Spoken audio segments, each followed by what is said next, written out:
সুপ্রিয় শিক্ষার্থী বন্ধুরা, ম্যাথ গ্রাউন্ডে সবাইকে স্বাগতম। আজকে আমরা প্যাটার্ন অধ্যায়ে 1.5-এ সংখ্যা নিয়ে খেলা এই বিষয়টা নিয়ে শিখব। তো চলো আমরা শুরু করি। 1 নম্বরে যেটা বলছে বইয়ে 2 অঙ্কের যে কোনো একটা সংখ্যা নাও। তো আমরা মনে করি, আমরা এখানে উত্তর শুরু করলাম। মনে করি 2 অঙ্ক বিশিষ্ট একটি সংখ্যা 35। সংখ্যার অঙ্ক দুইটির স্থান বদল করে প্রাপ্ত নতুন সংখ্যা, মানে অঙ্ক দুইটির স্থান বদল করতে হবে। দেখো, এইটা আছে একক স্থানে আর এইটা আছে দশক স্থানে। এখন অঙ্কদ্বয় স্থান পরিবর্তন করলে প্রাপ্ত নতুন সংখ্যা, অর্থাৎ স্থান বদল মানে হচ্ছে 5 চলে আসবে 3-এর এই জায়গায় আর 3 চলে আসবে 5-এর এখানে। তাহলে উল্টায় আসলে আমাদের কত হলো? 53।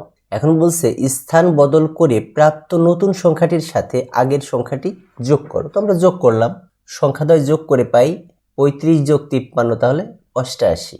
যোগফলকে 11 দ্বারা ভাগ করো। তো যোগফলকে আমরা 11 দ্বারা ভাগ করলাম।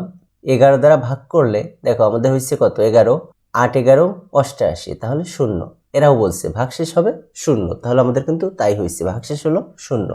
আমরা আরেকটা অঙ্ক দেখি, ঠিক এরকম আমরা আরেকটি অঙ্ক লিখছি যে মনে করি 2 অঙ্ক বিশিষ্ট একটি সংখ্যা 23। এবার অঙ্কদ্বয় যদি স্থান পরিবর্তন করে তাহলে এখানে হবে 32। অঙ্কদ্বয় যোগ করলে আমরা পাবো 55।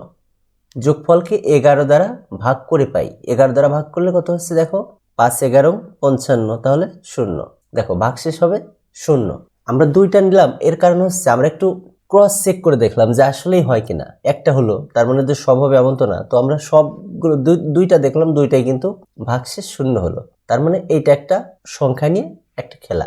এবার আমরা 2 নম্বরে যাই। 2 নম্বরে বলছে 2 অঙ্কের যে কোনো একটি সংখ্যার অঙ্ক দুইটির স্থান পরিবর্তন করো। তো আমরা মনে করি 2 অঙ্ক বিশিষ্ট একটি সংখ্যা 81। আগের মতোই অঙ্কদ্বয় স্থান পরিবর্তন করে প্রাপ্ত সংখ্যা কত হবে? 18, অর্থাৎ 1 আগে যাবে আর 8 পরে আসবে। বড় সংখ্যাটি থেকে ছোট সংখ্যাটি বিয়োগ করে, তো বড় সংখ্যা থেকে ছোট সংখ্যা আমরা বিয়োগ করলাম, বিয়োগ করলে আমাদের 63 আসে। এবার এই যে 63 অর্থাৎ বিয়োগফল, এই বিয়োগফলকে 9 দ্বারা ভাগ করি। তো বিয়োগফলকে আমরা 9 দ্বারা ভাগ করলাম, 7 9 63, ভাগশেষ হবে 0। এখানেও তাই, ভাগশেষ 0 হবে, তো আমাদের ভাগশেষ 0 হয়েছে। এইটা আমরা আরেকটা দেখি। আরেকটা দেখলাম হচ্ছে 69। তো অঙ্কদ্বয় স্থান পরিবর্তন করলে প্রাপ্ত সংখ্যা 96। এখন বড় থেকে ছোটটা বাদ দিলে হয় 27। এই বিয়োগফলকে আমরা 9 দ্বারা ভাগ করলাম, 3 9 27। দেখো এখানেও কিন্তু ভাগশেষ 0। এবার 3 নাম্বার, 3 অঙ্কের যে কোনো একটি সংখ্যা নাও। তো আমরা মনে করি 3 অঙ্ক বিশিষ্ট একটি সংখ্যা 234।